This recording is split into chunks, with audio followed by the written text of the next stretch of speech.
Okay. I'm so happy that, you see, when you know a man is busy and you know he's got a lot on his plate, you know what I mean, and he's also a legend in the game, right? The man sat right next to me, right? He's got such a story to tell. This is the legendary DJ series, and this is my interview with the man himself, Mr. Trevor Ranks. Yes, and, yes, Mr. Too Sweet. And he knows me as Too Sweet, but obviously it's Paris. Deejay Paris Walker now. But we'll go back to that era actually. Yeah. And I'd just like to start with thanking you for coming in, and because I just believe, right, that when it comes to the music industry and the DJing world and the breaking of music and just the whole urban music genres of dancehall, reggae, hip hop, R&B, that it's all based on what London did and Birmingham doesn't exist. And we're here based in Birmingham, right? And the scene was so huge that nobody's telling the story. And I felt that you're one of the founding men of this industry, right? Yeah. Especially because you're wasn't just a DJ, you was involved in the retail side, you was involved in selling records, organising of events, concerts, sound system, every aspect of the music industry you was involved with, right? Yeah. So let's go right back to when you started in the music business. You were a young 16-year-old. Take me back to that time. Who was in what political landscape, what area you was living in and whatnot? Well, boy, I mean, you have to start from the beginning, really. He's talking about listening to music that's coming from Jamaica. Them time, the Blue Spot Gram, with your dad, you know, buying records, bring it back to the house, and you're listening to all these guys like Prince Buster and all these guys that was doing it at them times, the Delroy Wilson, Ken Boothe. And that's where me and my brother at that time, we just got really, really involved, loved the reggae music as growing up. My uncle, because I come from West Brom, my uncle used to do one of the original blues dance then. Because you know, back in the day, black people couldn't get into white clubs. So you had blues dances. And in West Brom, you had about 7 sound systems. You had Palian, Barber, Linda, too many for mention. And on a Saturday, they used to actually go around to my Uncle Roland, rest in peace, house, down in the basement, because that's where most of the sound system them used to play. And after the pub finished, they used to go around there. And luckily enough, my mum and dad used to take me and my brother there. And we used to listen to all of the music growing up from there. So that's where the love of reggae music in general, really started for me as a 6, 7-year-old toddler. Really. What year we talking? Oh, you're talking about, because I'm a child of the 60s. So you're talking about like 66, 67, around about them time there, going into the 70s. You know what I mean? So what musical artist was influential for you at that time? Oh my God, you got obviously the music that was coming up from Jamaica, you know, John Holt, Paragons, you know, people like that, and that was singing at that time.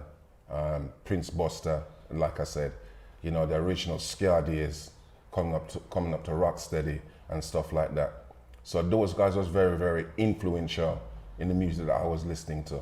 So, when you said listening to, so what inspired you to play actual records as a DJ or sound man, if you like? We had the opportunity to actually sneak into the basement while the sound guys was playing the music, and just the way it had the people mesmerized and people dancing, and that was that kind of magical effect when him changing music, and you're looking at the people, and when the music hit the turntable and the needle and the expression, and I thought, you know something, I'd like to do something like that, you know, and it's enjoyable as well. So that's my influence. But how old was you when you first played an event as a DJ?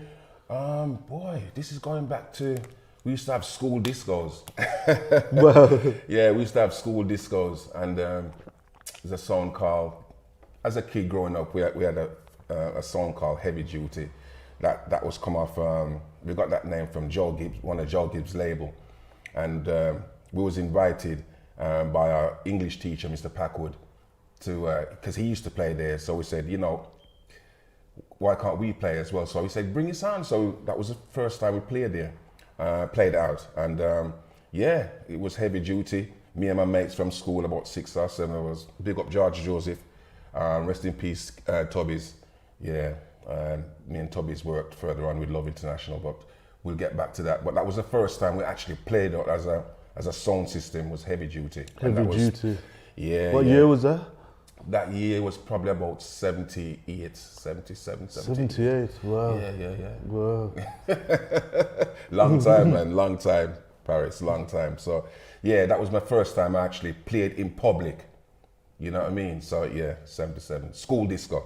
School disco. Yeah. And you still at school yourself at the time? Yeah, man, we were still at school. And to be quite honest, the more you do this series, you'll find that most sound systems at run about that time, right, you'd normally find it was either a church hall or your school, you got your first play out, because that was the only couple of places that was available to you. Yeah, especially the church halls on a Saturday. You could play, string up your song and play till 12 o'clock or whatever. More sound systems, back then it was only the church hall or a school hall you could get. You couldn't get a dance hall really. That came later. Okay. Yeah. Okay, so moving along in your career now, like you're this guy just leaving school, right? What was your first jobs and stuff that you did? Well, I was fortunate enough to be accepted as a Baker Aluminium as a 16-year-old, as a telephone salesperson. Okay. So that was down Smedic, Middlemore Road.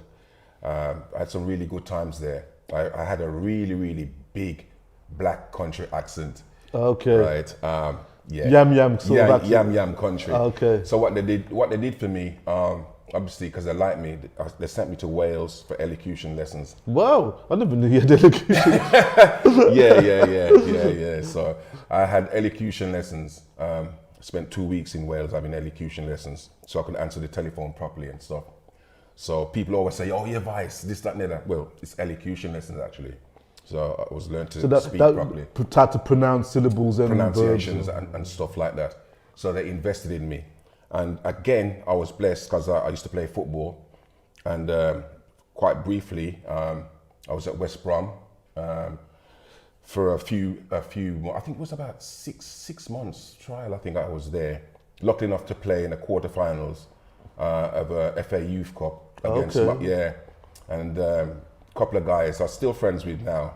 It was West Brom versus Aston Villa. Wow. Mark Walters, big up yourself. Mark Walters, that's a legendary Villa. Yeah, he scored a hat-trick against us, man. Big up yourself. I got one at Villa Park, but yeah. Wow. And Noel Blake. Wow. I think Noel went on to manage the England under-21 youth team. That's Mr. Blake's son. Wow, yes, I remember. Noel. So I was blessed to be involved in football. Yeah, I think I was quite good. Because sport, I always it's the sporting side of it. Your competitiveness later on, is that where you'd say it draws from? Yeah, most definitely, because you want to be a winner. Yeah. Right. There's no second place or third place. You always want to be a winner, because if you're a striker, you want to strike the most goals. If you're a defender, you want to defend. You don't want anybody scoring any goals against you. So definitely that was the competitive edge. And you know, the DJ thing, especially on the radio, nobody wants to be second best. Yes, of course. If you're thinking of being second best, don't go on the radio. People want to hear quality. They want to hear everything that you've got. So yeah. So definitely. that sporting career, right? Yeah. Was it something that you wish you had continued, or you just music just always more overwhelming? As them say, it's Jah works, you know. Because them say, as one door closed, another one open. So that just led me into the music really. After I was made redundant from Baker, I used to buy my music from a guy called Winston Gordon, aka Mr. Summit Records, yes. Mr. Summit Records. And I used to buy my music. His first shop was Hit Factory Records in West Bromwich. That's what I used to buy. And no one knows that because I always thought that he started in Dudley Road. I didn't, or Handsworth. I didn't think he started in West Bromwich. Winston's first record shop was in West Bromwich, a shop called Hit Factory on the High Street, right next to the laundry, right on the main road. And that's where most of the guys from West Brom, Smethwick, Wolverhampton, a few people from Handsworth used to come down there. It was Winston and the guy used to, his partner called Jumbo as well. Big up Jumbo. I haven't seen him for years. But yeah, it was Winston and Jumbo. And that was on the main high street in West Bromwich? It was on the main high street, and everybody used to buy the music from there. That shop was a good shop, nice shop. Got all the latest singles from there. And it was just one evening coming home, as I said, left Baco, and just a conversation with Winston when everybody had left and buying my music. And he said to me, what do you think about working in a record shop? And I said, a record shop? Which one? He said, this one. I said, you're joking at you, Winston. He said, no, serious. And I went, you know what? We love music. And I said, all right, Winston. I said, I'd give it a try. And well, the rest is history. Because you literally, I know he later on moved into the city centre of Birmingham. I know he was the first sort of black retailer to come into Birmingham. That's right. I was told this by Frenchie T, who I interviewed before. Yes, and Frenchie, and obviously we'll get to that story how you both met, obviously. Yeah. But you was the first person I saw when I walked into that shop for the first time at 12 years old in 1982. In 1982, as a child, I walked into that shop and I says, where's the hip hop? And he goes, downstairs. And I walked downstairs and I saw Frenchie. And Frenchie was there. Yeah. So yeah, me and Winston, we moved to Summit, Temple Street. The legendary Temple Street. Temple Street, off New Street. And I can say I was the one that opened the shop. Winston had the records in his hands and I was the one that opened the door. So I was the one that opened it, yeah. So we got Winston. So yeah, that's where we started from. Funny enough, I was upstairs, Winston was in the middle. How Frenchie came there, and I think he probably explained. I think Frenchie himself came in there after work, and I think Winston used to just pick his brains really about records. Frenchie used to come in there and ask about records, and Winston used to get the records, what Frenchie recommended, and they sold. And I think that's how Frenchie and Winston formed a good friendship. In the end, Winston said, come and work for me. Okay. But did you have that? Did you have that same relationship? Did you just recommend music for him to order in? I think Winston seen something in me.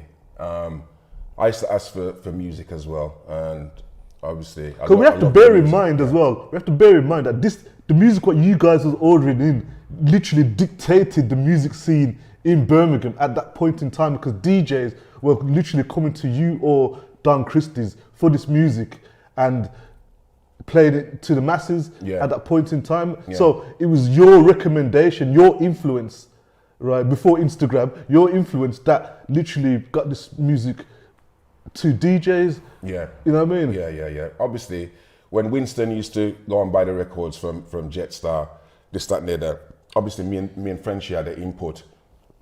Back then you had a magazine called Black Echoes. Yes. And we used to look through Black Echoes and see what other shops were ordering, like Dub Vendor, big up John McGilvery, fantastic shop. Dub Vendor is still probably the number one record shop in London.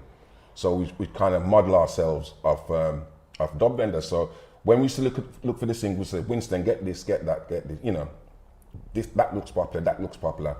Until I think we formed a friendship with Dub Vendor. And funny enough, the guy who used to bring in the singles, Aaron Smith, a lot of people don't know that the guy that brought in all of the singles back then is a guy that lived in Birmingham, right? And he used to supply Dub Vendor. So I think Winston and Aaron became really, really good friends. This guy, Aaron, tell me a little bit more about this, Aaron. Aaron Smith, he lived in Jamaica. But he had a shop over in Green Lane. I think that's in Small Heath somewhere. So he used to distribute records. 7-inch singles. 7-inch singles he specialised in. And he used to distribute singles to Brian Harris.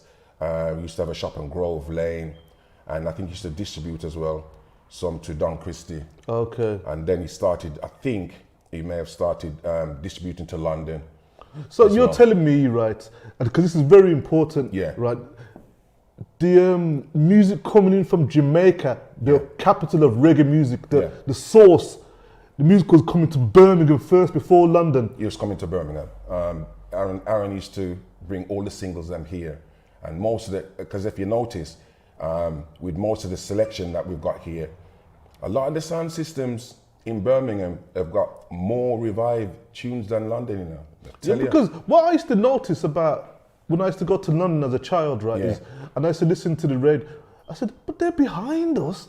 How is that possible if they're the capital of the UK? No, because it's And the now you're telling me that Aaron was based in Birmingham. Based in Birmingham. And Birmingham sound them like Mafia Tone and Quaker City and all them used to have all the singles them first. Unless you got people like Coxon, who used to, because a lot of people used to fly direct and bring them back. So unless you was doing that in London. But if you're relying on retail, shops, Aaron Smith was supplying you. Dub Vendor, Supertone, and all those shops in London. You know what I mean? As well as the one them in Birmingham. So yeah. So that came from Birmingham. basically, that is the reason why the dominance of reggae at that point in time throughout the 80s, right, was... Oh my God, Birmingham was a hotbed for music and sound system at that time, like the 70s leading straight up. You know, most of the really, really popular sounds of that time. Yeah, you got your Coxons and all them sounding from London, but you have Mafia Tone from up here, Quaker City, you know what I mean?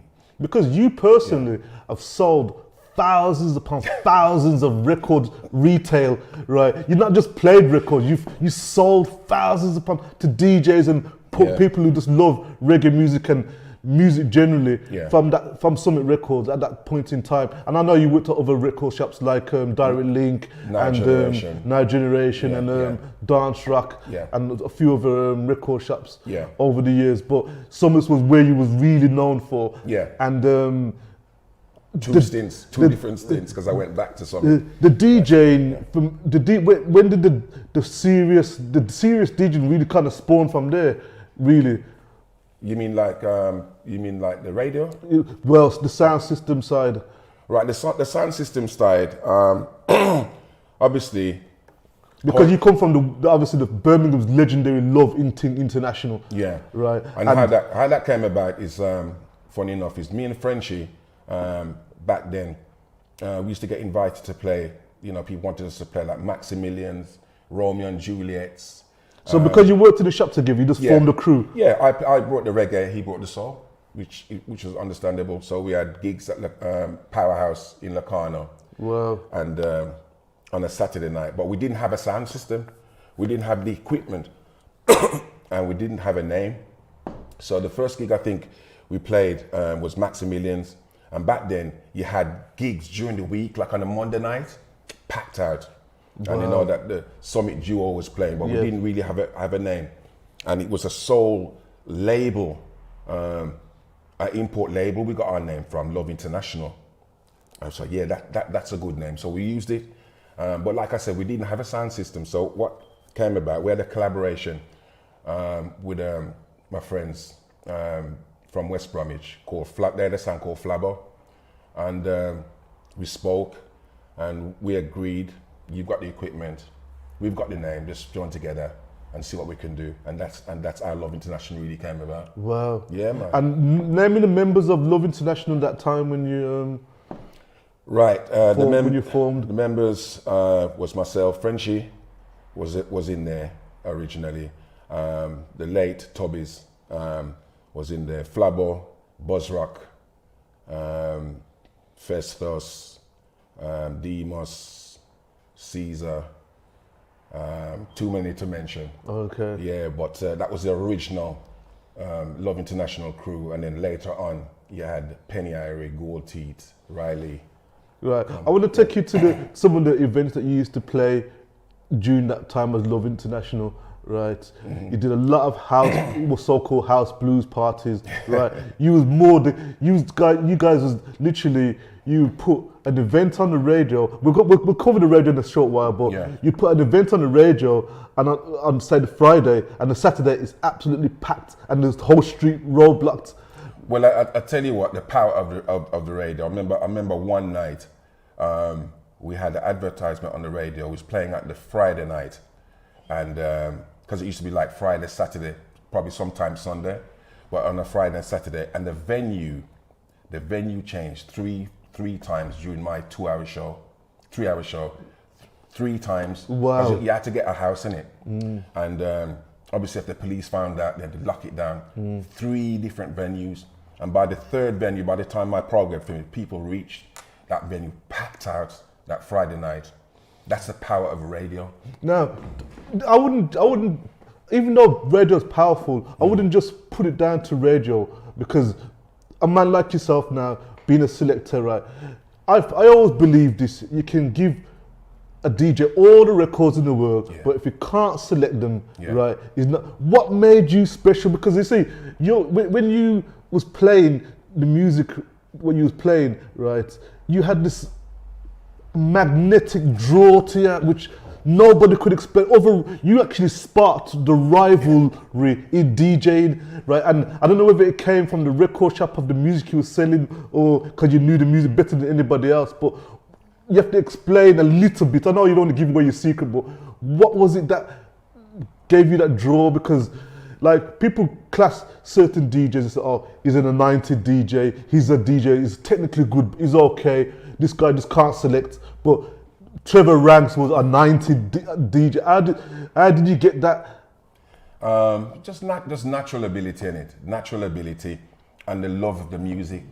And I think that the love of the music and the energy that you bring, I think people pick up on what you do, and being humble as well, because it's not just about like playing music as well. People have to like it as well. You know, I'm not a big-headed person, and I will help anybody, right? So people see the humbleness and they go, you know, that guy's all right. He's all right. So, and again, the music that you play, the music that you play, and being humble and the energy as well. I think it all comes together. Because you mentored a lot of sound systems what came to that shop for music. Because when you think about you playing tunes and you say, nah, you need that tune. You literally stand up in the shop and youths are looking at you saying, and you put the record, nah, I don't want that, and you put it back in front of us and say, no, you need that tune. You need that tune. And when they see the result of when they play it, they come back to you and say, Trevor, you was right, that tune bust the dance. Listen, man, I always feel, right, you customer them, especially music. It's like your dentist, your doctor, right, and your barber. You don't change them. When you find somebody that you trust, and especially with the music, you don't just jump ship like that. Because, like I said, on recommendation, and I'm not gonna sell somebody something silly. I said, listen, you're gonna need that. And I tell you what, if it's a Saturday night, you play that, people don't move, bring it back. Bring it back. And normally, 100%, them say, Trevor, you were right, you know. That new Barris there, the new Dennis Brown or whatever, it worked. You know what I mean? So people put them trust in you. So that's why we start to have the biggest customers. You know what I mean? At any shop where I work, people trust you. You know what I mean? Because they know that you know your music. And I tell you this, if you don't know your music, your customer then will find you out. You know what I mean? So you gotta know your stuff. You know what I mean? So it's all down to trust, man. So what would make an artist like from Jamaica now, like an artist say, I'll give you example, Sanchez. I remember coming to the record shop, right, and I had it wasn't a clash as such, but I was playing at this community centre called 104 with the sound called Crystal Force. And he was known for playing reggae. And we always knew that I wasn't known for playing reggae, right? But I needed some reggae that day. And I came to you and you gave me 4 pieces of a Sanchez tune, Old Friends, I think it was called. Oh my word. Right. Yeah.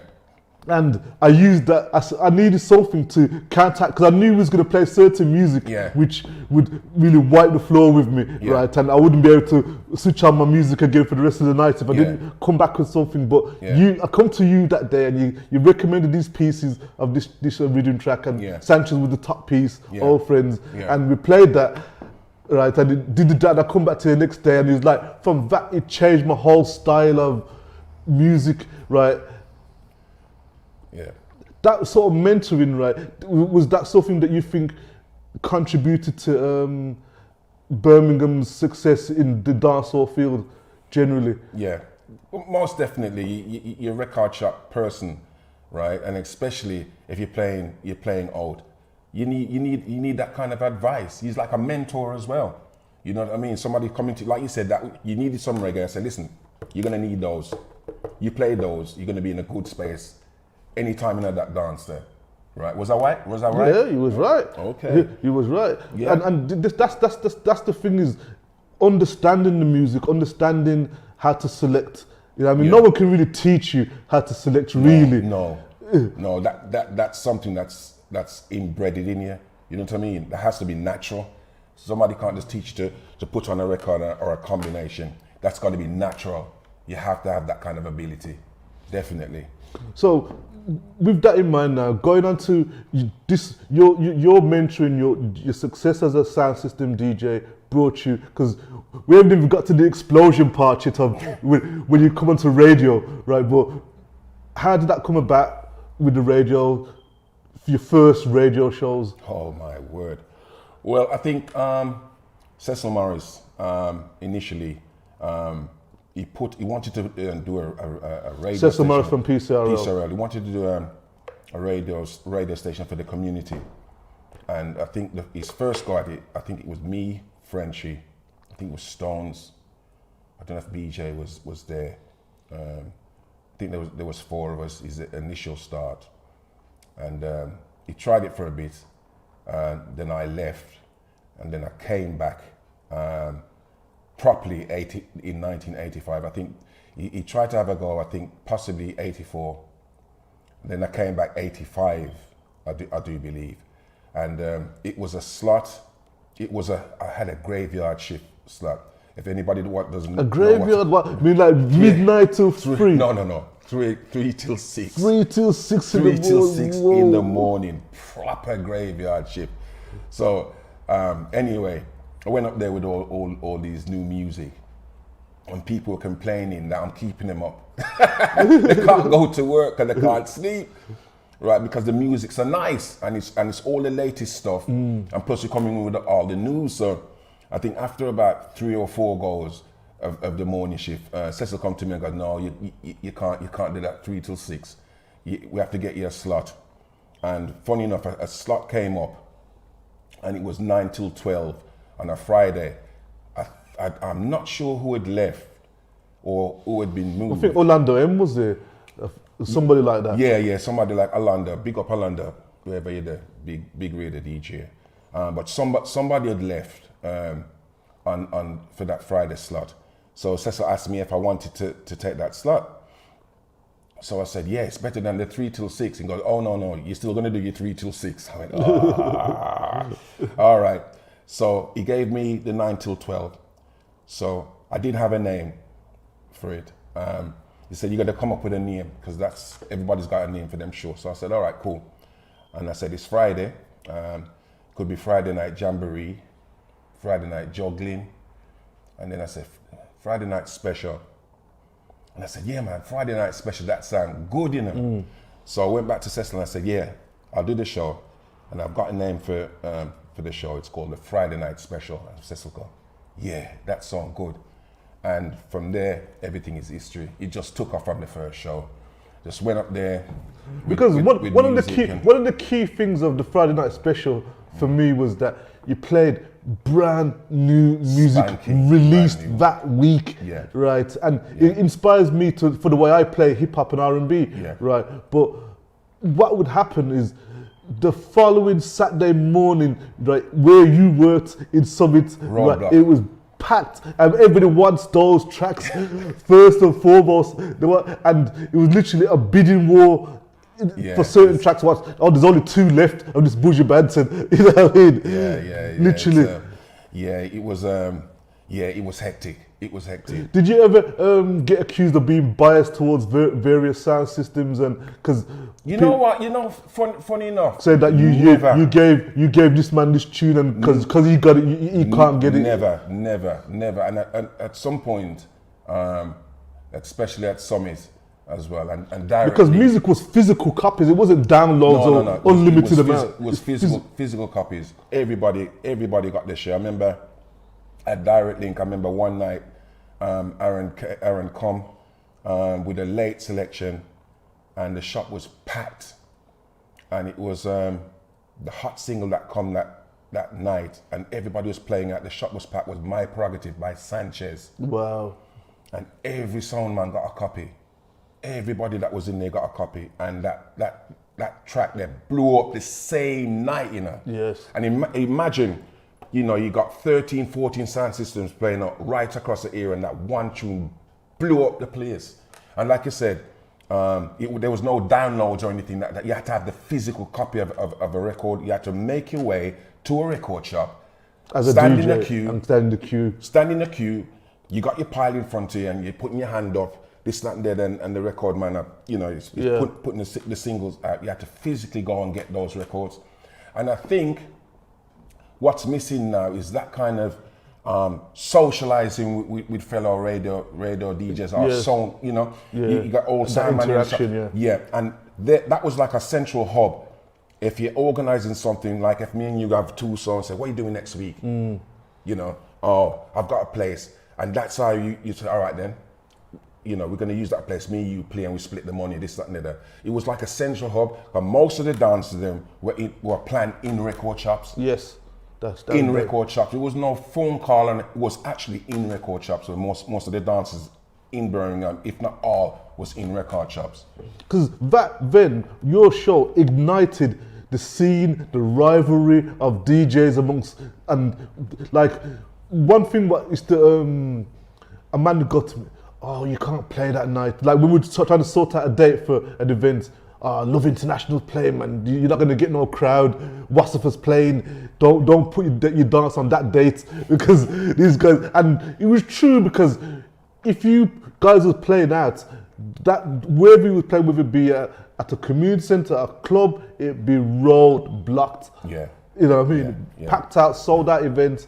And whoever's not going to that event, right, they're getting the remnants of the people who probably didn't want to go to it, or probably didn't hear about it, and went to your event, and then your event, in a sense, flopped because it financially flopped, because obviously all the core crowd was coming to your event or Wasafa at that time.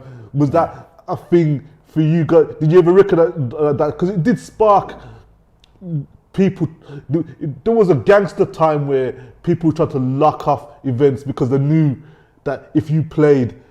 Oh yeah. You used to get I mean, we don't want to mention names, but you kind of know. Yeah. You used to get people set of gangsters sabotaging house venues, knocking out plug sockets, wall sockets, and stuff like that. Yeah, little things like that used to get there. But in general, all sound man, everybody got on. There wasn't no beef. As you say, it wasn't hardcore beef, but nah, there was no hardcore beef. It was nice. I would say friendly rivalry, and going back to what you were saying, I mean, like, if we was playing in Handsworth, and like somebody like Jemmy them playing in Niche, I think Jemmy them still get them crowd. Jemmy them would still get them crowd. I think there was enough for everybody. But like I said, when we and Wasafa was in Handsworth, playing in Handsworth or anywhere, I think we both got a fair crowd. People actually used to go from one venue to the next. Yes. You know what I mean? So everybody got their fair share. I think everybody got their fair share. Yeah, man. So nice. Your radio career wasn't even just obviously the sound system, but you was then called for comparing any major artists what came into the country, right, from Jamaica. So just go through a few, like, you say your notable ones of who. We'll say the first one, really. Who was the first artist that you? Boy, Paris. You interviewed. First interview. I think it would have to be I think it was probably Dennis Brown, you know. Dennis Brown. Yeah, I think it was D Brown. Because what used to happen is because a lot of the shows was weekend, so obviously they used to come to Cecil, and then Cecil would ask me if I would like to interview them. So I think D Brown was probably the first one, and then after that, anything goes. I think I've done probably 300-400 interviews, probably more than that. So did you ever interview people like Ninja Man, Bounty Killer? Yeah, I did Killer when he first came here. He came here with Jammies, and it was Lieutenant Stitchy. What about Garnet Silk? No, I never did. I never did Garnet Silk. Funny enough, he came to the Hummingbird. They came straight. I think it was Mikey Coos that brought him over the first time, and I think that they didn't do an interview. They went straight to the venue and did a show. So I didn't do Garnet, but I did Dennis. I think I did Beres, Uri, Ken Boots. Did you get to do John Holt? John Holt. Loads of artists, man. Frankie Paul. The name is endless. It's a case of who I didn't interview. Wow. Really. Yeah, there's a lot of interviews. And you was comparing the event as well. Yeah. It was more or less between you and Jacko Melody. Yeah, man. Big up Jacko. that was comparing a lot of these shows. Yeah, me and Jackson split most of the compares. Big respect to Mr. Blake. And sometimes the two of us used to be, on at the same time. So that was Mr. Blake. I think he liked me and Jacko around as well, so that helped as well. And plus he knew that we had the knowledge of the artists them, so that made a lot of difference, because you can't just go out there and don't have a back history of the artist, and that helped you in your interviews as well. And this is what I say to most DJs, especially the younger ones that come up. You have to do your research. It's just not about playing music, because this leads on to other things. If you're just going to be stuck behind a turntable and just spinning this, you're not going to go anywhere. Do your research, and then other things will come, like comparing and stuff like so. Because people go, oh, how come them man, they're always getting the compare? Because we do our research. We know what we're talking about. Yeah. So do your research. So music journalism is sort of really parcel of DJing. Yeah, because I did. There was a music magazine I was a journalist for called Vibes Magazine, based in Wolverhampton, and I did reggae pieces for Jetstar in there, just going over the latest, recommending all the latest albums. So even like journalism and stuff like that comes, And you used to put together the chart. It was your chart. Your Summit Records chart was the chart that everybody literally, even if we didn't buy records that week, we would have grabbed that chart, right, which you put together. I know Frenchie put the soul one together, but you put the reggae one together. Yeah. It was the top 20 reggae tunes. And you literally top did 40. Yeah, and if you didn't have them, right, you was in trouble really. Yeah, man. You needed that chart, and that chart was accurate. You know what I mean? Was it based on sales, or you just thought that was the most popular tune? Based on sales. Literally just sales. It was based on sales. You got the popular ones at number one. It wasn't just because that artist is hot. If it's even if it's a no-name artist and he sold out that week, he goes number one as far as I'm concerned. So it was basically based on sales. You know? Yeah, definitely. Wow. Yeah. So and you put in a lot of work in these aspects, and your career in radio has stemmed through the decades through to and the 80s come straight up, man. Yeah. You know what I mean? So what would you say was the highlight of your career as a DJ? And what would you say, what did it take for success? What motivated you at that time? Because when you've got all of these strings to your bow, right, the energy levels have to be really high, and you have to... Highlight, whoa, there's been a few. Obviously awards, nominated for awards at Hummingbird. Hummingbird used to have an awards night. They should bring that back, actually. Myself, Wayne Irie, Jacko Melody, and people like that, picked up awards from Hummingbird for obviously contribution to the reggae industry and stuff like that. So that was good. Highlight for me personally, as a childhood lover of music, interviewing Alton Ellis for the first time. Alton Ellis, Ken Boothe, I think was U-Roy, all in the same space, because they had a gig, I think it was at the Hummingbird, and they came up there, and obviously my boyhood idols, innit? So I was in a good space. I think they've got a picture in London. Gilly, big up yourself, and the rest of the guys. I need that picture from you guys, man. Stingray Records, man. It's up there. I know you've got it on the wall down there. I need that picture for future reference. But yeah, over the moon. Couldn't believe I was sitting amongst these guys, because you've gone from playing music to actually sitting with them. It's different. And funny enough, me and Alton, I did about 2 shows myself personally with Alton Ellis. I did one at the Porsche Club, and I did one at Oakland's Sports Centre. Yes. Rest in peace, Alton. Rest in peace, my sister Dimples, Tony Roughcut, because they were my contacts. Again, my brother-in-law, who's part of the Roughcut band, he used to back most of the artists that come from Jamaica. So that was another link I had with Big Up Tony, my brother-in-law. So we used to sit down in the house down in London and just be reasoning with all these stars, because all the stars used to come around to Tony and Dimples' yard in it. So, but what you did, what turned my career to become a producer is, and probably indirectly for you, right, is you broke a Birmingham artist. Peter McLean to begin with. Peter Spence. Whoa. And then you went to Apache Indian.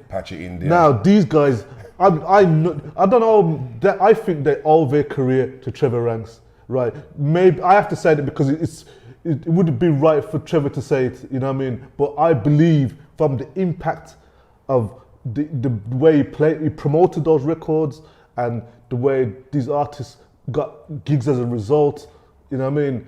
They owe their careers. Like Apache Indian, it just went after it hit the charts and everything. It crossed over into the mainstream pop. That was a mad one.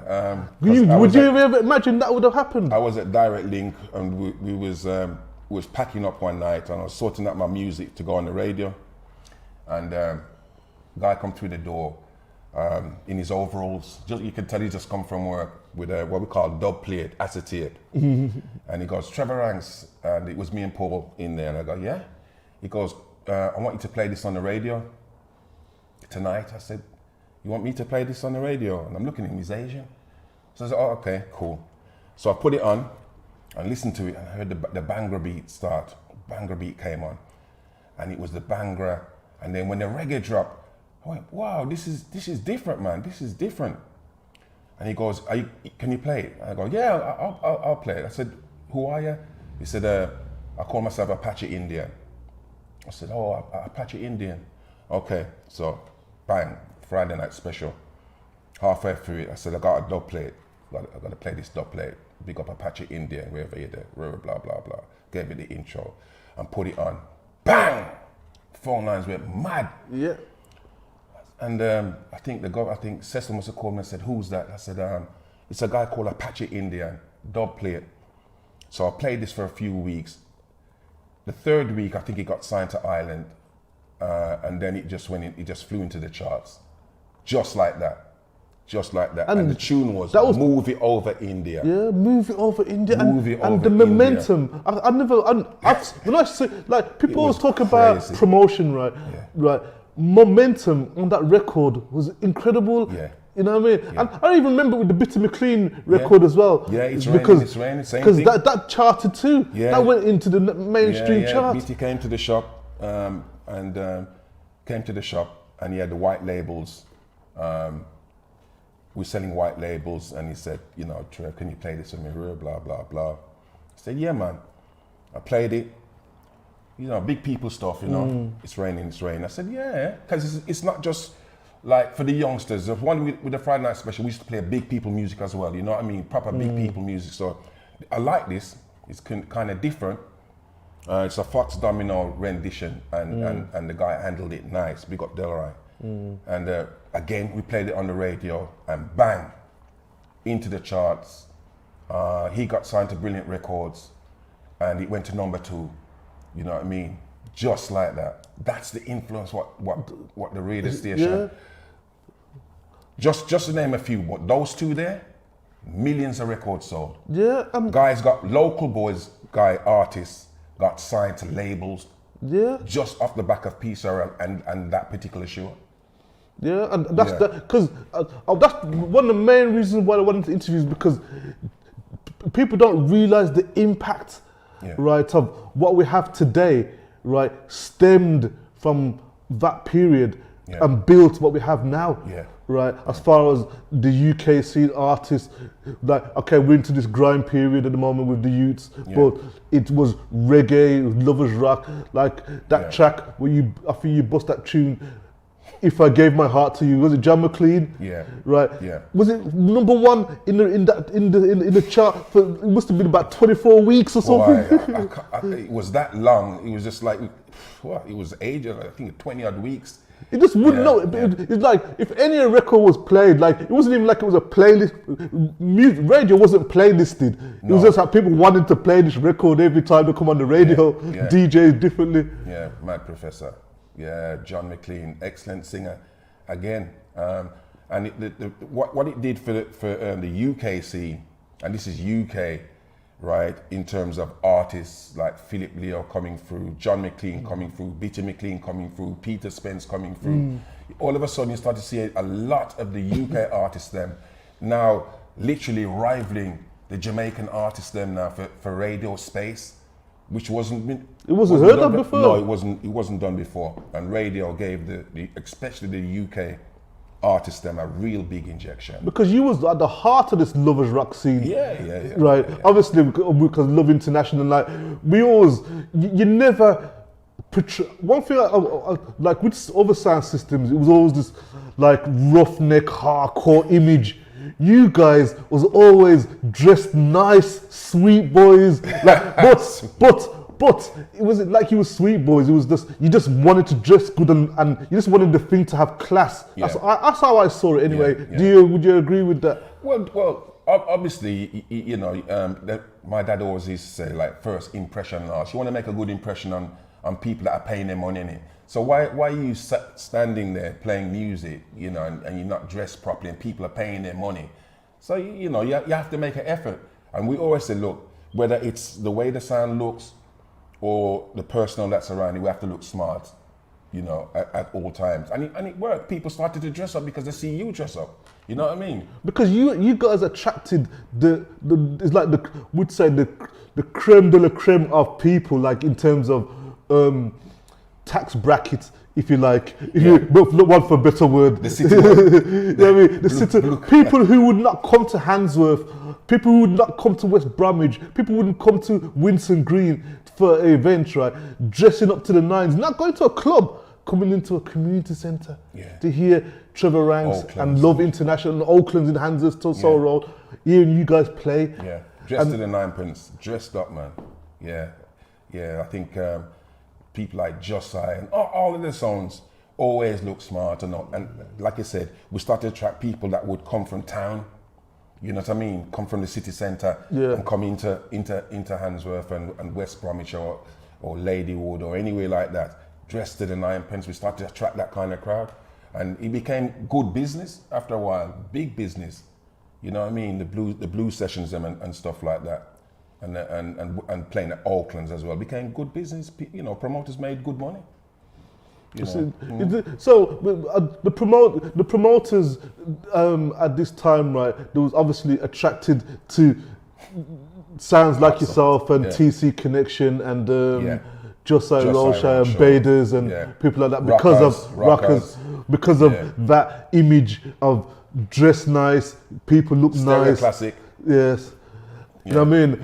And the other ones, the so-called dub plate sounds, they never really, even though they had their popularity and had people coming to the event, they never had that type of crowd what was willing, like, don't get me wrong, some of them dressed up, but you would get people who just wouldn't make an effort, you know what I mean, come to the event compared to yours, where everybody. You wouldn't come to your dance not dressed up. Yeah, obviously people dressed up because I mean back in the 70s, when sound systems used to play, people were dressed to the ninepence. Don't get me wrong, you know. But I think like in the 80s, it started to come back round. I think it went off for a bit, and then it started to come back round, and people start making the effort and stuff. And like I said, we start to attract a different kind of clientele who wouldn't necessarily come to the hood kind of thing. Started to come in, and then of course people start to notice that people are coming from town dressed up, so they start to dress up as well. So all of a sudden, it's just like the whole logistics. Because you're seeing, right? Like I never knew that there was a fashion until you guys.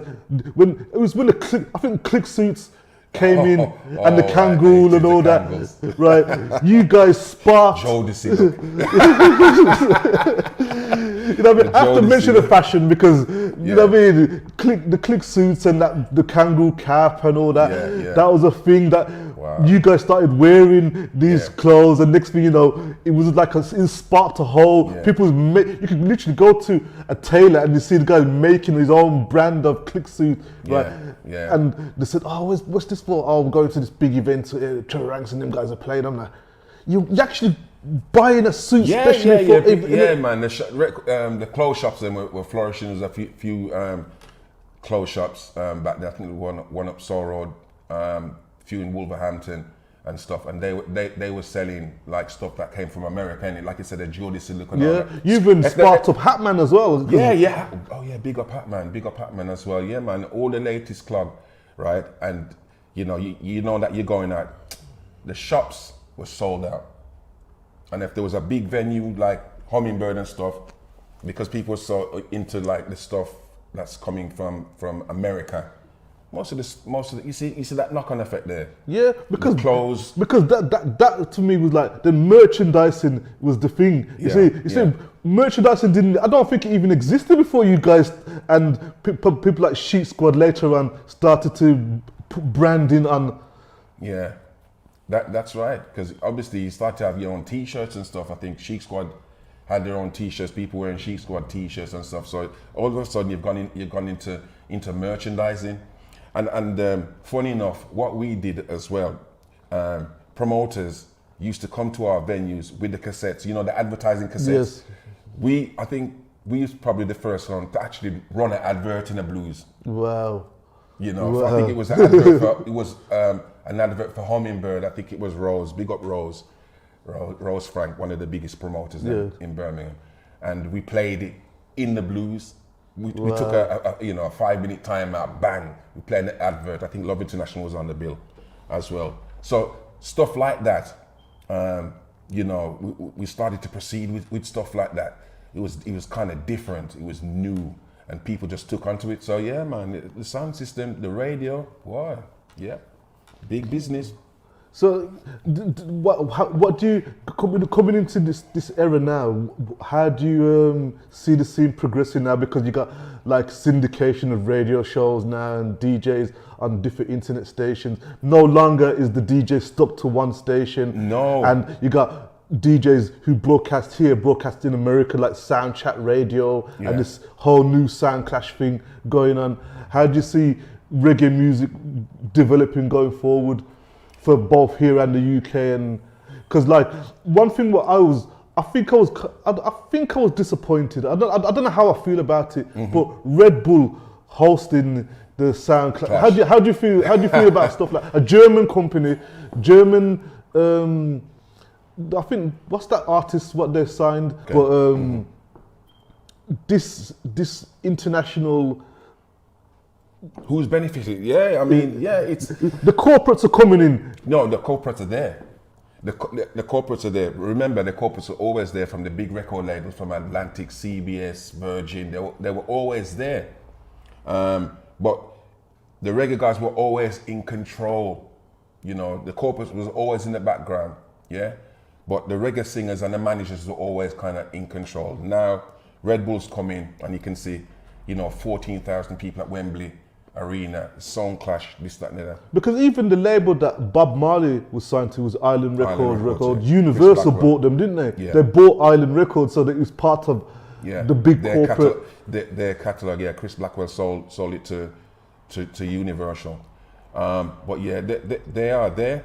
Now what's happened is the corporates have come in and kind of, not to take over, but they're kind of running things at the moment.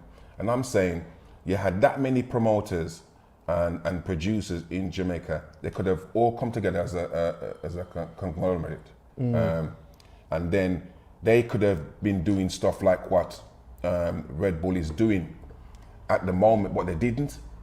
So now at the moment, apart from probably Sunfest and I think it's what Bob Marley's Sons are doing, the Reggae Cruise, Jamrock Cruise. Yes. I think Tony Rebel's got a festival that he does as well every year. The corporates are running things, and now you've got this thing as well now with was it Tropical House? Yes. Which is literally it's a reggae beat. It's Sly and Robbie, Chaka the Murder She Wrote, 4-beat bar, Sly done bar. Yeah, it's like they took a whole genre and called it reggaeton or something. Call it reggaeton or whatever they want to call it, tropical reggae or something like that. And it looked like they've taken that away from Jamaica. Now the Jamaican guys are really going to have to stand up now and compete, because at the moment the music that's coming out of there, I don't know what direction they're going in, but they need to grab that back, because if they don't grab it back, it's going to be lost. So reggae music generally, right, it's split off into some, you got roots, you got what they call bashment, you got what they call easy listening, I'd say easy listening reggae. Yeah. The Lovers Rock started to creep in again, but I've not heard anything new what's dominant at the moment. How would you see what would you see the scene as now? Because there's a lot of European reggae happening now. Yeah, but a lot of, like I said, Albaros, he comes from Italy. He's big in Europe. Just like how you got different sound systems now, like Mighty Crown from Japan, you know, and you got all these sound systems that's coming from Germany as well, and plus most of the reggae beats now are made in Germany now. That's another discussion as well, because at the moment, like the one drop reggae, it's more Europe kind of running it now. You know what I mean? And the reggae, so where does the UK fit into it? The UK producers and DJs. I mean, like Stingray. Obviously, Stingray, one of the biggest record labels in the UK. They're still producing. You know, people like Tenor Star and Peter Spence and people like that. Said they're still keeping the business alive, because that word business, because you have to make money off it. Yes. And at the moment, I'm not sure how they're making money off. I know they're doing like streaming and download. You have Spotify and stuff like Tidal that. And Tidal and stuff like that. Apple Music. Yeah. But in terms of keeping the business alive, I think a lot. It's really slowed down. Really, and if you notice, there's not much shows going on at the moment, because people are saying, oh, there's no money in the UK acts at the moment. So things have gone really down at the moment. So the only way is up, and it's for all the promoters to get together, sit around a table like what me and you are doing at the moment, and sort things out. That's the only way we can get better. Politically now, right, there was a big furore with Coxsone versus, he was saying, I need your take. I need your take. I need your take. I couldn't let you go without this. I couldn't let you go with this. Oh my word. I didn't see this one coming. David Rodigan, I don't know if he said it personally, but he says that he's the grandfather or godfather of reggae music, right? And then there was a backlash from Coxsone's people in London saying that he's not, you know what I mean, he was literally being taught by him the reggae music industry and how to select records and how to make dubs and stuff like that. What's your take on people like Rodigan, or even whether it's an allegation or whether they're claiming that they're the kings? I don't think David claimed that he was any king. I think all the noise started to really come out. I think is when he got his MBE. I think that's what happened, people. And I think he was nominated for an award in Jamaica. It's all about respect. Coxsone is the foundation, Coxsone's foundation. You've played with Rodigan. There's actually footage of you with Rodigan playing and hosting. Me and Jacko was that's on YouTube. We're comparing that show. Dave is a really nice guy. So I don't think he said that. He didn't say that. But I think it's recognition. I think Lloyd's supposed to get more recognition from the music industry than what he's got.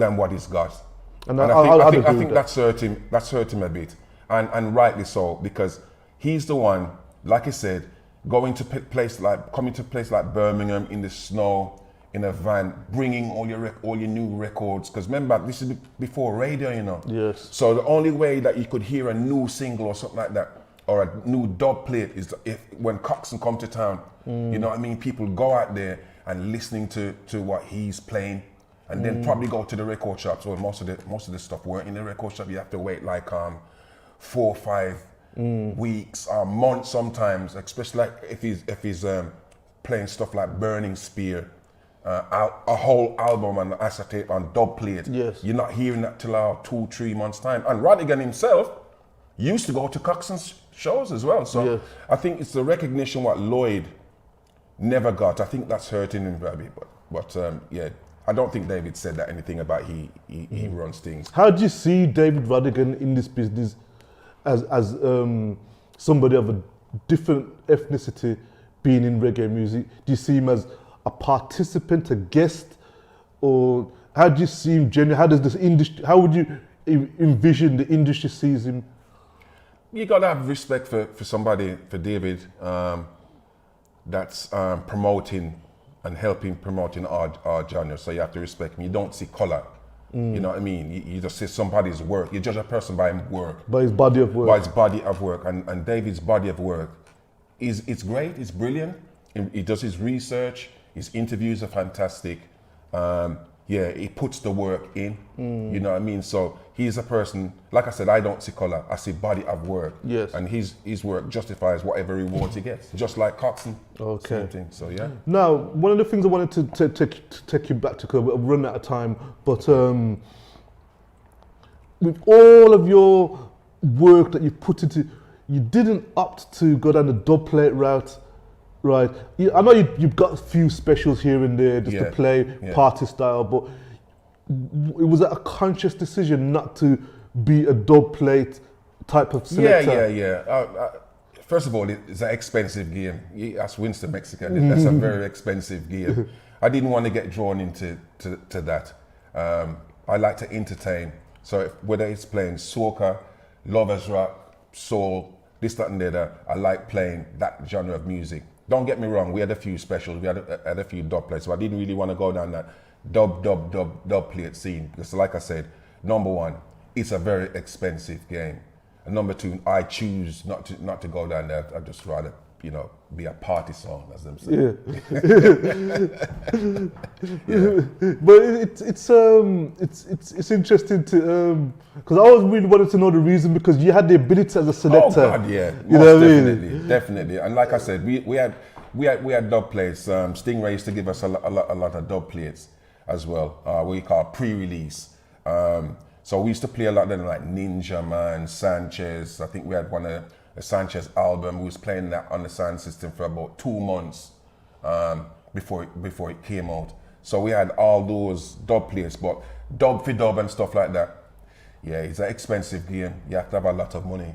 Mm-hmm. Yeah. Cool. Trevor, it's been amazing. It's been amazing. The insights, you know what I mean? I know we could talk for ages. We covered a lot of ground, you know what I mean? Yeah. What's the future for Trevor Ranks? At the moment, Well, you know that into education at the moment. Yes. I've been working at a school now for 21 years, working with children with ADHD, attention deficit disorder, and stuff. So my time is working with these guys at the moment. I'm head of the year group, and that's what I've been doing. You're putting back into the community more or less. I'm putting back into the community. And funny enough, sometimes when some the parents that come to our school, they come to my office and they go, that's Trevor Ranks. so that makes me laugh. So yeah, I'm putting back into the community. I still haven't finished with the radio. I'm going to make that comeback. But you're coming, but you're going to return to the music industry. I'm going to return back to the reggae industry, most definitely. It's something that I love. You know what I mean? So yeah. Was you never attracted? Just a final question. Was you never attracted to music production and producing music yourself? Funny enough, there's obviously my brother-in-law's got a label in it, rough cut label. Yes. So I used to get a lot of stuff from Tony, a lot of advice, and I always said to myself, I'm going to put a label out for myself, you know. I just never got around to it, but I'm going to get around to it. I definitely am going to get around to it. Before I return to radio, I'm going to get around to that, most definitely. Definitely. After I'd producer to my name, yes. Definitely. Yeah, because I think this is the only thing missing from you. Yeah. You've had an absolutely glittering career, and I just think Birmingham, we just need to start to tell these stories now, and you know what I mean, as this series continues, I want to connect to more people from the scene that we came from, and from the radio scene and the DJs that were legendary in that time. Yo, Paris, this is a really, really good thing that you're doing, and as part of this series as well. It's really, really good to get this thing in the can and talk to some legends that really made an input to the industry. So it's a blessed thing you're doing, man. Respect. So respect for that, and I mean, and I'm grateful. I'm so grateful that you came. You're welcome.